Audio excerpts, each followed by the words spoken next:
Good afternoon, listeners and viewers. Welcome. It is 5:34, and it's time for the cover story. I'm Chevon Campbell, and I'm set to be joined by my co-host for this afternoon, Tyrone Reid. I understand you're there now, Tyrone? Good afternoon to you, Sir Chevon. All the best to you for the new year, my brother. Hope you and the family are well. Top of the afternoon to all our listeners and our viewers on YouTube as well. You're right, this is the first time we're interacting since the new year, isn't it? It would seem that way. I remember interacting with someone as erudite as yourself, my brother. Flattery. The government is set to court large scale foreign investors with upcoming legislative changes as part of its growth strategy. That's according to Finance Minister Fayval Williams. The revelation comes as concerns mount over the deceleration being faced by the Jamaican economy.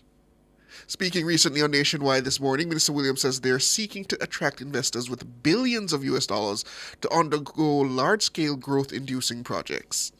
We're saying to investors, if you have USD 1 billion or more to invest in the Jamaican economy, come on in. We have a number of incentives that we will be rolling out. These will be very transparent through the laws, through this amendment to the bill that will be coming to Parliament pretty soon. The voice there of the country's finance minister, Fayval Williams. She went on to say the work on the new investment incentive started under her predecessor, Dr. Nigel Clarke. She says with the legislative adjustments nearing completion, it's on track to be a game changer. However, she also sought to assure micro, small, and medium-sized businesses they will not be left out. She says it's the government's intention to solve their access to finance concerns through a corporate bond market. And then you would have heard businesses complain about this for a while, it's access to financing. We have done a pretty good job in terms of having an environment in which we have a robust financial sector, and that includes not just banks and brokerage companies, but the stock market as well. If you recall, the junior market was pioneered some time ago, and that has been successful. Hugely successful. We want to go a little deeper to look at the micro market. Now, smaller companies, because, the junior market, it's 50 million to and above that can go to the junior market. We want to look at smaller companies that do need access to the kind of risk capital that banks are not in a position to provide. That's Minister of Finance Fayval Williams. Well, the question is this viable and how would we go about implementing it? And for that discussion, we're being joined by President of the Private Sector Organization of Jamaica, Metry, Seaga, public commentator and former president of the PSOJ himself, Howard Mitchell, as well as opposition spokesman on investment, Anthony Hylton. Good afternoon, gentlemen. Good afternoon, gentlemen. Welcome to Nationwide at 5. Good afternoon, gentlemen and viewers on this note. So let me start with the two businessmen. Metry, you first. What do you make of what the minister is suggesting, courting these US billion-dollar investors to come to Jamaica? Well, it's not a new idea. It's something that's been bandied about for quite a while in various different forms and with various different names. As a whole, we do support the move to bring more investors here and large investors. I think what's going to be important is seeing the details. In our opinion, it is important that the investment should be cross-cutting.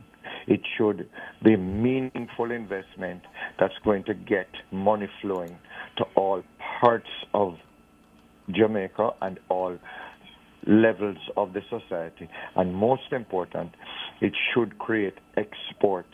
It should be able to produce and add value at a high level and to get that value exported and bring money from other markets into Jamaica. If that is done, we support it wholeheartedly. And you, Mr. Mitchell, from where you sit, as Metry pointed out, these aren't new soundings. We've had these kind of ideas before. But do you think Jamaica is now in a much better position in terms of trying to attract those investors? I think timing is everything. I think Jamaica is in fact, attractive to investors because of the challenges that we have surmounted to this point. And I want to support everything that Mitchell said, but add a couple things to it. One, I hope in this process we have evaluated the sweet spots within the Jamaican economy and guide the investors to those areas, to things like agri-processing and essences and all those flavor profiles that Jamaica is so good for, and also things like medical technology factories, which we, because of our geographical position, we're ideally suited to deal with. Also, I think we need to cater not only to the great market to the north, but also to look at non-traditional areas like Eastern Europe, where there are tremendous technology improvements, where people are anxious to get out of the European market, and also the Middle East. So, yes, these are not new ideas, but timing is everything. And what I think we need to do is to do our homework and to make this, as Metry has said, a cross-cutting enterprise, a multiple ministry endeavor, and also to include the private sector and the professionals and the skill sets within the wider economy in the deliberations and the evaluations of where to attract the people to. And Anthony Hylton, I know you recently actually criticized the government about what I would consider one of these US billion-dollar investments that would be considered the Logistics Hub Initiative. Do you see us now in a position here in Jamaica where we can actually address those concerns? Well, first, let me say that nothing that either or both of the businessmen have said that I disagree with. I would say, in addition to that first of all, these are not just ideas being bandied about. The truth is, under the omnibus legislation, the two critical pieces of legislation are actually passed, and one of them was the large-scale projects and pioneering industry act. Now, the name for this one may have changed, but we'd be very interested to see what, other than the name, has been changed. And these acts are actually passed. So they're in 2013, and I think the large-scale and pioneering industry act took effect in 2014. So the act is on the books. Now, there are regulations that were needed, and my understanding in the research I've been able to do just to check up on what has happened is that those regulations, while they were started, were not, and therefore the act did not become operational.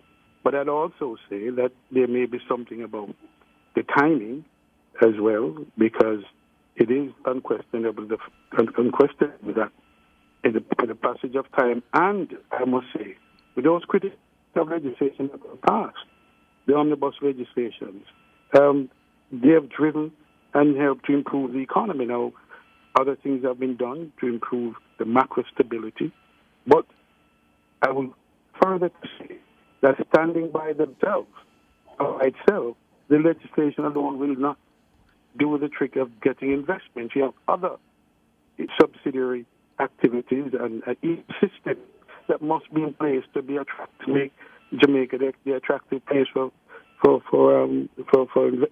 large-scale investor and investor in general. And I speak about regulations that have to be in place. We have to do, I believe, we have to look at a regulation, look at light touch regulation. We have to look at our trading networks of agreement. Right now, because we're tied, in part because we're tied to the CARICOM arrangement, we have opened no new markets by way of trade policy or activity. So we have to look at a number of other subsidiary matters, and it's not just this piece of legislation that will do. It will not be a magic bullet. We're looking at the matter of large-scale investment projects. The government says it plans to bring legislation to facilitate those, attracting investors with US $1 billion or more. We have with us the president of the private sector organization of Jamaica, Metry Seaga, a former PSOJ president and public commentator, Howard Mitchell, as well as the opposition spokesman on investment, Anthony Hylton. And I would like to take it back with you, Mr. Hylton. You say that the legislation to facilitate such projects was already on the books as far back as 2013. So what is different now in 2024 versus 2013, whereas the government seems more confident to try and attract those investors now rather than then? No, but I make the observation. I mean, hopefully, with the passage of time, is 9 years, that some things would have improved, not solely by any new action, but the legislation that was passed in 2013, they have taken effect and have worked to help to strengthen the fiscal situation in Jamaica, including the fiscal laws. So a lot, as the passage of time, the legislation that were passed provided the benefit of time and to work themselves through. Plus, yes, the government would have acted in ensuring that things like the debt reduction continue on track. All of that would have happened. So 20 years, 10 years later, with the passage of time and the benefit of some of those key pieces of legislation, including the omnibus legislation that was passed, also sowing the seeds and reaping the benefits. So, yes, the environment is somewhat, but again, as I said before, do not lose sight of the points that I made earlier, that whatever legislation is passed is reshaped because, as I said, that is on the books. We'll see what changes there, including a title large-scale industrial and pioneering, because, as I think Metry pointed out, the legislation has to do more than just simply grant incentive. They have to look to not just growth, but some development in new areas. And the ecosystems must be in place. So job training, the skill sets are critical. The regulatory framework, and of course, the security arrangements. All of these will combine to ensure that persons would want to respond. So it's not just the fiscal incentive, important as those are. There are other pieces of legislation. Metry, Seaga and Howard Mitchell, I'd love to bring you back into the conversation here at this point. I want to piggyback on something Mr. Hylton just mentioned in terms of the types of investments that we should be looking for. But before I get to whether or not that is an important aspect or how important that is, I'd love for both of you to talk about the culture of doing business in Jamaica. Are we conducive enough for these large-scale investments to be successful, Metry, Seaga? The ease of doing business, the bureaucracy that we lament over so often, the bungling bureaucracy. Are we at the place, Metry, Seaga, you first, and then from you, Howard Mitchell, are we at the place to really handle these types of investments well? No, the short answer is no, and it is simply because of the bureaucracy that exists and the red tape that exists in government. And it's something that the Prime Minister has spoken to. We as the private sector have spoken to him and his government about it. We have spoken to the opposition about it. The bureaucracy and the red tape that exists in Jamaica is unmanageable by the private sector. The government has got to get out of the way of the private sector and allow investors to do what they do best, which is invest and earn and employ people and pay taxes. And whilst we have made some strides, the level of bureaucracy is just unacceptable. And every opportunity I get to say it, I'm going to say it. We need to have that fixed. The processes are designed to frustrate. And I was at a function today and the Prime Minister said the exact same thing. So it's not that he doesn't know. It's not that the government doesn't know. It's now finding a way to fix it and to get the problem solved. But if we bring any investors here, not just large, small, local, foreign, it doesn't matter. They get caught in the spider web of this bureaucracy that can't continue. Strong words there. The processes are designed to frustrate. Before I get Howard Mitchell to comment on it, I just want to come back to you, Metry, Seaga. People with this kind of money do their due diligence. What's the likelihood that we'll be able to attract that kind of investment if this is the climate on the ground? Money and capital goes where there's money to be made. Jamaica has some excellent things going for it. And the most excellent thing that we have going for us, our greatest asset, is our location. We are located in the Americas, where Singapore is located in Asia. There is no better location than Jamaica for adding value and selling those products into the United States of America and South America and the Caribbean. We have the two largest markets in the world, and Europe for that matter. We have the three largest markets in the world. We have good trade agreements with all three territories, and we simply have not utilized them. And the truth is that the local investor does not have the capital, the expertise, or the ability to move the needle. We need large foreign investment to come in to change the landscape of our value-added sectors in Jamaica. Mitchell, I heard, Mitchell, do you share those strong words from the PSOJ president there? The processes are designed to frustrate. How much is that a hindrance? If he wasn't my president, I would actually try to speak more strongly than him. But in the circumstances, I will defer. The fact is that the Prime Minister has recognized this. And I think I remember before Christmas the idea of being bandied about of setting up a working group to look at these processes. And that working group should include not only the members of the ministries and the state agencies, but also the private sector and the unions. And let's not leave the unions out of this. And let's not leave human capital out of this. Because before we invite these deep-pocketed companies to come in here, we have to make sure that we at least have started to put together the environment that they can come in and hit the ground running. And quite frankly, at the moment, I don't think we're there. So in kind of tying in what the Honorable Anthony Hylton has said, what we have to do is set the groundwork. The legislation is not enough.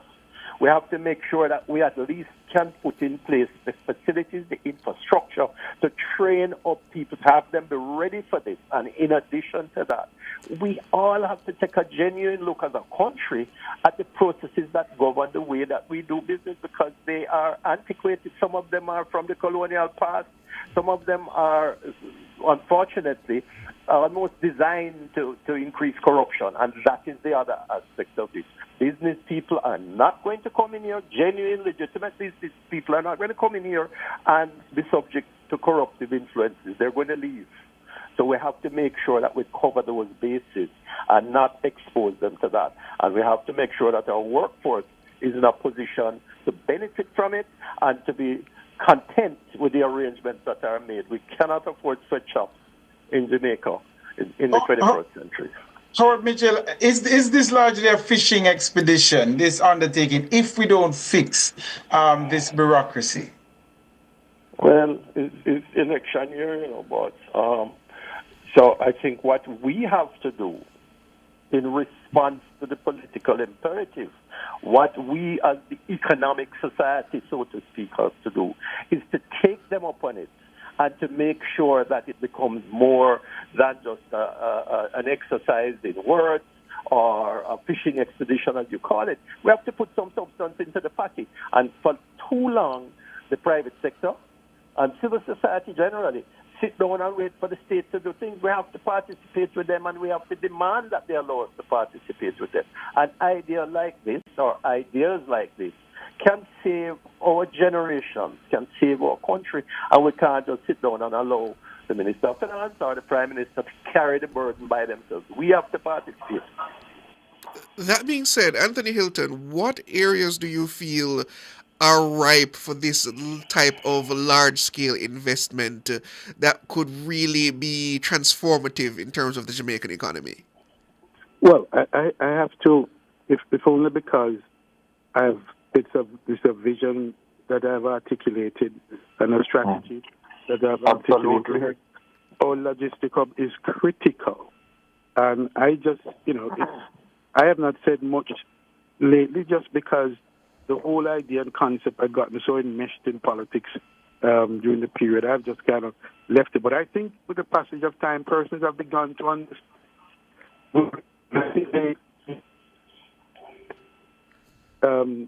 Experience would have thought that there is something called a supply chain. You may not see it, but it's real. But in order to work a supply chain, you need we need logistic and value-added policies and strategies. Now, Metry made the point earlier about Jamaica's geostrategic location. What better place to build a hub? The hub, and everybody else recognizes that, except I believe a lot of Jamaicans who continue to be confused about whether the hub is Goat Island or not. And it is not Goat Island. It is a much broader concept. In fact, all of Jamaica could be the hub. What it needs is the infrastructure and the frameworks to be put in place. And there are many. And the things that we talked about earlier about the ecosystem, all of those have to be in place. But around the port is largely around or port activities, port-related activities, both airports and seaports activity, or internal logistics, and a number of other things that we intend to implement in government. And I must say, this administration really, I'm disappointed, and I've said it many times, it has dropped a very important ball by simply not even dusting off the Logistic Hub Initiative and Master Plan that the World Bank spend lots of money on to do the work, and the work was done, commissioned by us, but finished during the JLP administration, given to the cabinet passed it, approved it, tabled it in Parliament, and nothing happened after that. Are we in a position, gentlemen, to determine the types of investments that we want to welcome with this new initiative, Metry Seaga? Are we? Not only are we in a position to, but we must. Howard Mitchell just said it. He said we don't want sweatshops here. We have got to realize that we are a catch here in Jamaica. We have a lot of great things going for us. And we have got to start determining what are the investments that are good for us as a people, us as a nation, what is going to redound to the benefit of everybody in Jamaica, what is going to help to make us richer as a people. And those are the investments that we must go for. When others come, we are not to lie down and take any and every investment that comes to the doorstep. I don't believe in that. I think we have to be very discerning in who we choose to come and invest in our country, how they come and invest, what value do we add here before sending the products that we add value to other markets. Those are the investments we want. Those are the investments we must insist upon if we want to grow the size of our economy, which is really what we need to do. All right, we're running out of time, but just the last one to Howard, if you'll allow me, Chevon. Mr. Mitchell, the importance of maintaining the fiscal prudence that has caused our fiscal credit rating to get to the place where we can attempt this kind of thing. How important is that? Very important. A great deal of the reason why business people are interested and investors are interested in Jamaica is because of the fiscal discipline that we have demonstrated over the last 11 years by both parties and the stability that has given to the economy. So it is critical. It is the single most important thing. So we definitely have to do that. And people are watching us that during an election year, we do not stray from the path. We'll run with it. Thank you, gentlemen. I'll run with you. That is Howard Mitchell. He is a public commentator and former president of the private sector organization. And we also had with us the actual current president, that is Metry Seaga, as well as opposition spokesman on investment, Anthony Hylton. Thank you, gentlemen, for joining us. Thank you, gentlemen.